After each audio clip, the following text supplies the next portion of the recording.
411 Live. Where you can learn about issues that impact us every day. State of world, 411 Live. Real people, real talk. Made to help people in our community in every way. For your girl, 411 Live. Welcome to the 411 Live, Real People, Real Talk. This is the second half of our Season 7 review. You know, I enjoy when we do reviews because it's a reminder of the outstanding people who have graciously shared their time with us. If you've been following us for a while, you'll probably come away with the same feeling. If you haven't, you're in for a treat. Let's get started. Episode 9 is called Linking All Women to Lead a Healthy and Responsible Life. I talked to Crystal Reed, better known as Chris Speaks. Crystal is dedicated to helping women and girls discover and embrace their better selves. I come from a strong line of women, faith-filled women, women who are passionate, women who are educators, women who are teachers, preachers, leaders. That is the tree that I sit under. That's where I come from. That's probably also part of why I have that passion to want to help women and girls to grow and glow. And so the course I launched last summer. Okay. And it's 8 components, 8 core areas in the program. And it's support me, commitment to learning, social competencies, learning about diversity, your expectations, time. How do you manage your time? How do you manage your finances? Positive identity, which I think is very important in this time as we have social media and things have changed. Yeah. We talk about positive values. And then the last core area is empowerment. So women and girls have the opportunity to engage into all these core areas, or they can look at it and they can say, Crystal, you know what? I want to work on this particular area. I want to grow more in support because I didn't have all the support growing up. So you're saying that the curriculum can be tailor-made? It can be definitely. Your needs. Yes. I designed it to be tailor-made because we are all different as women and girls. We all have different needs. Have you considered starting a business, but you just can't seem to take the necessary steps? Or are you a business owner who can't seem to keep employees? Maybe it's not them. Maybe it's you. Maybe there is something in your past that's hindering your business success. That was part of the discussion in episode 10 with my guest, businesswoman and author, Latara Venice. The reason why we move forward so much and we wonder why we're like in this kind of grind mode and we're stressed out is because we stack what we're feeling and we don't deal with it. We just stack it up. Ooh, just stack the emotions continually. And it ends up blowing some kind of way. And that's what happened to me is I just was like, oh my gosh, what is wrong with me? Because I didn't know how to deal with the emotions and I just pushed them down, which is depression. Mm-hmm. I just pushed them down into something that was, that I could avoid or thought I could. Yeah. And that it would just go away, but it doesn't. It doesn't. It seeps out. Mm-mm. And, in that intro, I was saying, with your business and it's not being successful and you're losing employees, sometimes you have to look to see, am I the problem? Right. Yeah. Right. Yeah.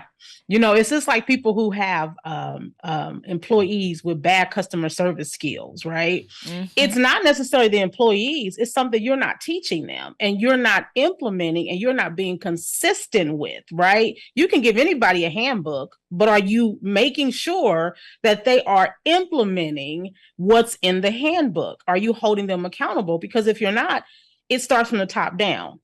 So it's just like when I first started my business and I didn't even know I was depressed. I started my business depressed. Mm. And over time, as I got older and the depression, I was depressed for 10 years. Oh, wow. And I began to go, why am I losing clients? Or, I would say things like, well, they just weren't good for my business. Maybe I didn't need them. It was me. Oh. It was my issue. So if you're losing client after client, that's like money, dollar after dollar, right. You lose it. And I had to take a look at me. What were you doing that was turning them off, do you think? I know what I was doing. I was missing deadlines. I was late for meetings. And I always had an excuse as to why I was late for the meeting. Mm-hmm. I always had an excuse as to why I missed something.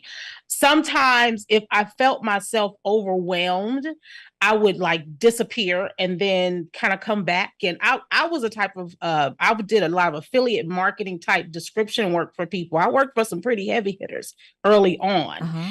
And I would miss pertinent moments where they needed descriptions for an Amazon product or something like that. And then I would just skirt the issue and make up an excuse. In essence, really what I was doing was lying. Let's just be honest. I was lying. It was a lie. Call it what it is. Yeah, call it what it is. Yeah. You know, when I stopped taking those type of clients and I became a coach, what ended up happening is I would go, I really don't feel like taking clients today. And so I would call them or send them a message and say, hey, I'm not feeling well today. I'm not taking any clients. I was doing just silly things. You were sabotaging your business. Yes, sabotaging my business. I did it all the time. So that's why I wasn't making no money. So when you look back, what was causing you to do that? What I realized over time is just like we talk about these wounds in this book, is there were things I was dealing with, like rejection and acceptance and really looking at the loss of my father and what it would cause. And I was in a very abusive, narcissistically abusive marriage. I can think right away of I call them the parent wounds, the mother and the father wounds, right? Mm-hmm. The things that, you know, a mother is a natural nurturer, a father is a natural protector and a provider. And when you miss those things, then they can cause you to overcompensate in your business, right? You think about wounds of rejection, they can cause a couple of things. You can either overcompensate, because wounds of rejection is all about, you know, I was rejected. I wasn't accepted. For me, it's 8 of us. And so I was the baby, and there was a lot of abandonment and rejection because I came from a different mother and the same father. And so there was a lot of issues there. Contagious virus. That's what my guest in episode 11 called the shootings and violence in Milwaukee. And he should know. Cornelius Hall is a Milwaukee 414 life violence interrupter, helping to stop retaliation after a violent act. In this day and age, revenge is something that is expected within our culture in the inner city. So we try to stop that. We try to change the minds of the people that are involved, family members. And in a good amount of time, we do actually get good results. But also, again, it is hard to document a shooting or murder that didn't take place. Right. Yeah. That's extremely hard to do. And at the higher levels of 414 Life, the Office of Violence Prevention, the City of Milwaukee, we're trying to figure out better ways to capture that. Okay. So when you go in, okay, it's happened, you are going to the different groups. Say it's a gang thing. Yeah. And you're talking to both sides. I mean, you're going there in the height of the emotion and everything, right? Yeah. One of our sayings at 414 Life is we meet people where they are.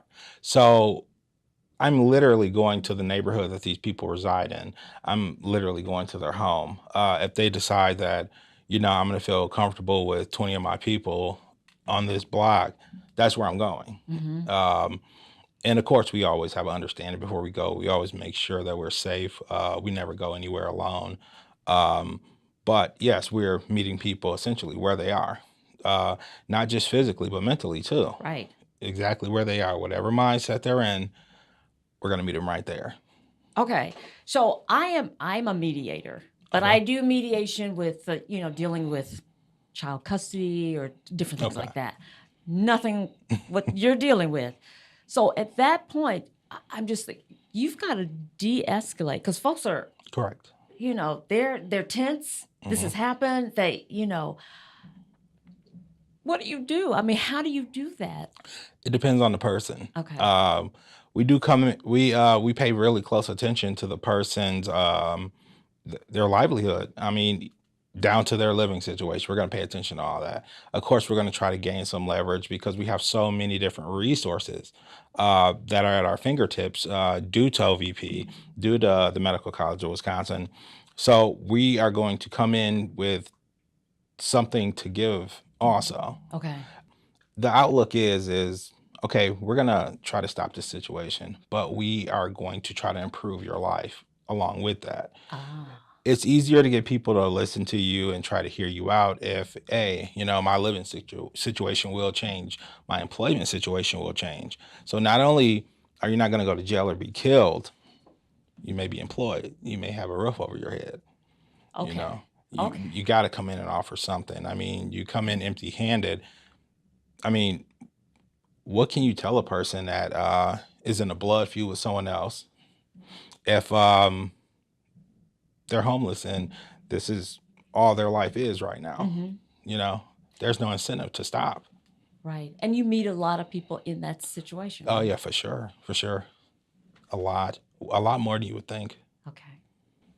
I'm also thinking that in this area that you're working in, you're building relationships too. Correct. That's the biggest part. As a violence interrupter, my networks mean more than anything. That's the way I find out things. For instance, just to give an example, a shooting fight or something takes place. We assist people. We bring that situation to a ceasefire. That person knows me now. Both people know me. Due to how violence truly is, it's truly like a virus. People around them are infected with it too. So the next shooting, the next fight is going to be their family member. It's going to be their friend. And due to me making that connection with them during our first mediation, now I'm connected with them. Now they're adding me on Instagram. Now I'm seeing their stories. I'm seeing what they're up to, what they're going to be up to. And it builds a bigger and bigger network. Milwaukee is it's a bigger city, but it's very small. You know, I don't want to get percentages out here, but I believe it's a very small percentage of people doing all the shootings. Right. That is what yeah. They all know each other. Yeah. One way or another. Maybe one person of separation away, but they all know each other. So you mediate with one person. Through that one person, you met 5. So there's 2 people in the mediation. That's 10 people. The network gets bigger and bigger. Yeah. every single time. To explain how horrible it feels for me when that takes place, there's not really words for it. You know, I'm extremely passionate about what I do. We actually had a situation where our car was stolen. A guy went to retrieve his aunt's car that was stolen. Shots were fired.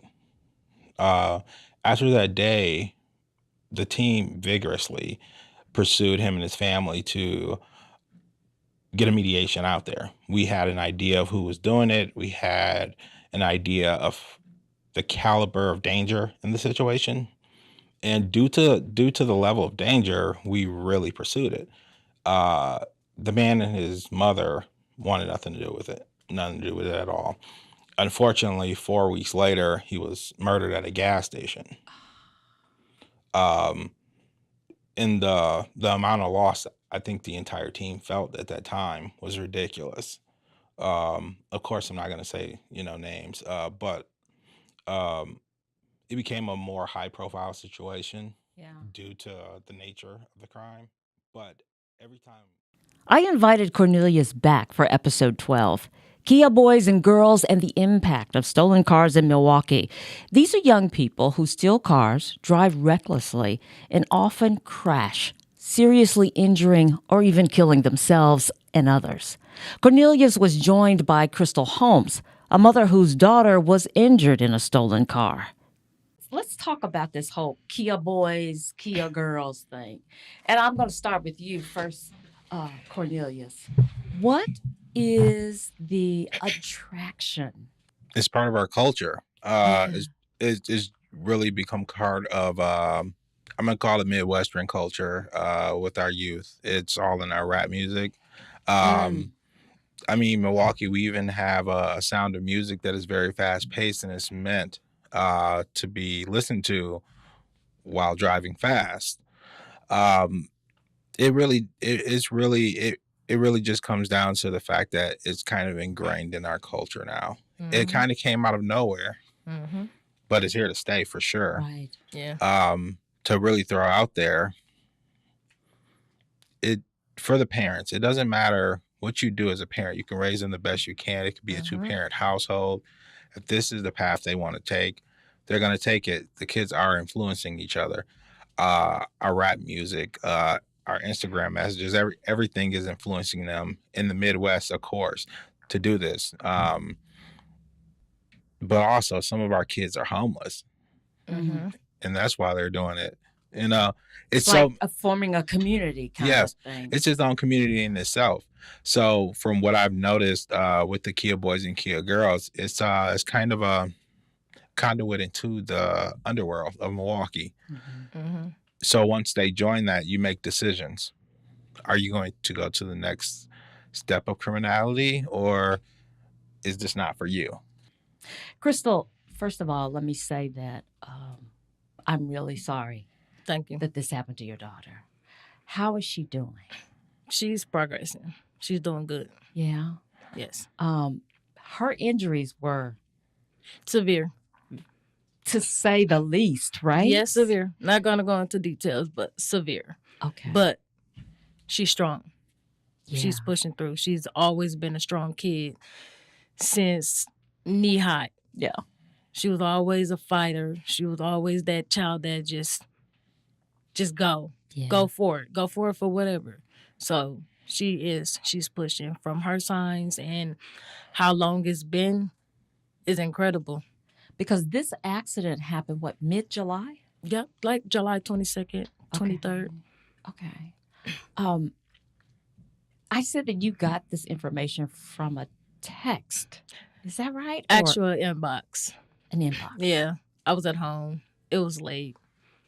I was doing my nightly routine. So Yeah. getting in the shower, getting out, so I can go lay down and relax. That whole day was not like, I felt funny that whole day, to be honest. And it's just like, I couldn't believe it. Here I am getting out the shower and my phone's just constantly going off. I mean, like literally back to back, my messages are just ringing back to back. Then I'm getting phone calls. Then I'm getting regular text messages. And it's just like, okay, which one should I open first? Should I just respond to the calls, respond to the text messages, the inboxes? Which one? So it's like, okay, go to the messages. Because no one really hits me up on Facebook Messenger like that, besides people I talk to, really. So I go on there, and it's like I'm seeing like 6, 7 different messages from different kids that know my daughter. I see pictures, screenshot of her sitting in a car. Then they send me the video. I didn't even fully watch the video. It's like I press play, I see her, and then I'm like, okay. Then my phone rings. I answer the phone. They like, what an accident looked like is over there near your house. Only thing I can do is just slip on some shoes, wake my sister up, and I go to the accident. Right. She's not there. I'm trying to get questions out of the police officers. We called episode 13 Breaking Cycles and Finding Your Purpose. Among other things, my guest, LaTanya Baker of GOE Trendsetters, has played a pivotal role in prenatal care, assisting clients in crisis. Most of my clients, the issues that they were having, so when you sign a client up, you complete an assessment on them to find out what their issues or what their barriers are. And in most cases, it was living in a home with someone who had molested them and they had never talked about it, never had gotten any type of therapy or counseling, lack of transportation, lack of housing. We assume that because someone has insurance that they are knowledgeable about finding a good doctor. And finding a good doctor is essential to finding a good hairdresser. When we find someone that can do our hair, we develop a relationship with them, and we tend to keep going to them because of that relationship. And sometimes when we instruct our clients on finding a doctor, it's not so much as to the location is convenient. It's no, what type of relationship do you have with this doctor? Is this doctor being informative when they're giving you information? And then we're advocating for them when they're going to these doctor's appointments. A lot of times they don't go to the doctor when they find out they're pregnant. Sometimes they find out they're pregnant because of an emergency situation. So, it's a personal conversation that we're having with them, and we're finding out that they may not even want anyone to know that they're pregnant because they're pregnant by a family member. So we're running into a lot of these issues. So what I did was I started with their mindset. Yeah. Let's start there, because it's not so much as you need a job, you need a house, you need transportation. Where's your mindset, and what can we do to modify that first? And then we can start looking at some of these other goals that need to be accomplished. When we talked, yesterday, day before yesterday, we were talking about your mom. Yes. And what happened with your mom and how that evolved into other things. Tell me about your mom, first of all. Oh, wow. My mom was amazing. I'm grateful that when she passed, it was unexpected. Let me just start there. And I used to hear my mom say, when I go, I want to go like my mother did. I never paid much attention. I didn't know what she meant by that. And when she passed unexpected, it was in her sleep. And to get that call at almost 4:00 in the morning from my sister screaming in my ear, it was just like, no, I know you're not telling me this, because we have a plan, but then God has a different plan. So my plan was, when I get rich and make all this money, I'm going to buy my mom a house and, I'm going to take care of her and this is that. And God was like, yeah, nah, that's not how it's going to happen. So when she passed, I was so upset. I was angry. Yeah. I was just like, you took the best thing that ever happened to me. And it was almost like I wanted to square up with God. Like, I'm like, show your face. You took the best thing that ever happened to me. So I was angry for a very long time, and I was hurt. And it got to the point that I didn't even want to wake up. I'm like, you took her while she was in her sleep, take me. And then it got to the Episode 14, Increasing the Ability to be Resilient During Challenging Times. Dr. Brandon Curry, CEO of Strive 365, was my guest. In this episode, we tackle gun violence in the city once again, noting that there is not one solution. There are solutions, plural. The trick is to get all of those solutions working cohesively. You just don't know what you're dealing with now with the kids, because of what did they go through it during the pandemic? And now with that year off and that, going virtual, and a lot of kids just didn't do well with virtual and just trying to catch up, and that frustration and kids acting out, trying to put the genie back in the bottle, so to speak, is tough. Definitely. I mean, it takes time. Yeah. Unfortunately, we're not our society isn't built on patience. Yeah, that's true. Delayed gratification almost doesn't exist. We want results today. But when you're looking at mental health, and you're looking at trauma, and you're looking at internal struggles, toxic stress that individuals are going through, that's a process, and it's different for every person. So there is no specific timeline. There's no date of when it'll be gone. And to be honest, it never really is gone. It's just you learn to develop that sense of resiliency to overcome what you've been through, to channel the energy in a different way, to make better decisions, to model behaviors that are going to become or create positive consequences rather than negative ones. Right. Where you say, you know what, I'm empowering myself to take ownership of creating the change in my own life, instead of, like we said earlier, not having hope, sitting back, being frustrated and angry, and then taking it out, making a poor decision. Because at the end of the day, the only individual you can truly depend on to create the change in your life is yourself. So what we have to do is find ways to uplift people in pain, everyone really. We should be uplifting each other to say, hey, I need to build from within. And if I do that and I put myself on a platform, I can then model this for other people, and it scales, and we're reaching a larger audience. Yeah, that's great. The other thing too, in our society, everything's so negative. I mean, if you turn on, a lot of the news and, the 24-hour cycled news and listen to this stuff, and it's just depressing and people trying to one up somebody else and all this kind of stuff. Sometimes you have to be mindful of what you're allowing to come in to you, into your ears, your eyes, because that's impacting you too. Definitely. When you see the negativity or hear about it constantly over and over, and imagine kids. Kids see the same things. I know. And it's coming from people who are supposed to be leaders. You know? It's like, okay, you're a leader and you're acting like this. Right. And not everything is black and white. Yeah. It's not A or B. You know, even we want to always tie everything back to politics. You're on this side or this side. And it's like, hold up, there's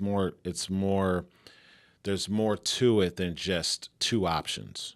Right. With what's happening, right? And not every situation's the same. So, like you said, if you're constantly seeing all this negative energy and all this pain, and it's like, you can have different political views, you can have difference of opinions of how something should be done. Everybody has a right to that. But when it comes down to doing the... And finally, episode 15 with my friend Joanne Williams, highlighting the success of her documentary, The Exchange in White America, Kakana and King, 50 years later. For people who don't know the story, can you give us that brief synopsis of what this film is about?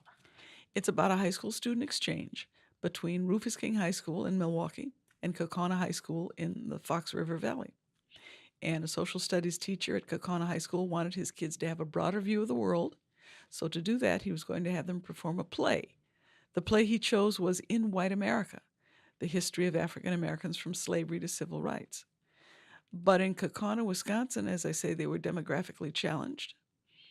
There were no black people. So he and another teacher from Kakana, Bernie Huppertz, developed this exchange with Ruth Thomas, a teacher at Rufus King High School, who was a black woman. In Milwaukee. Mm-hmm.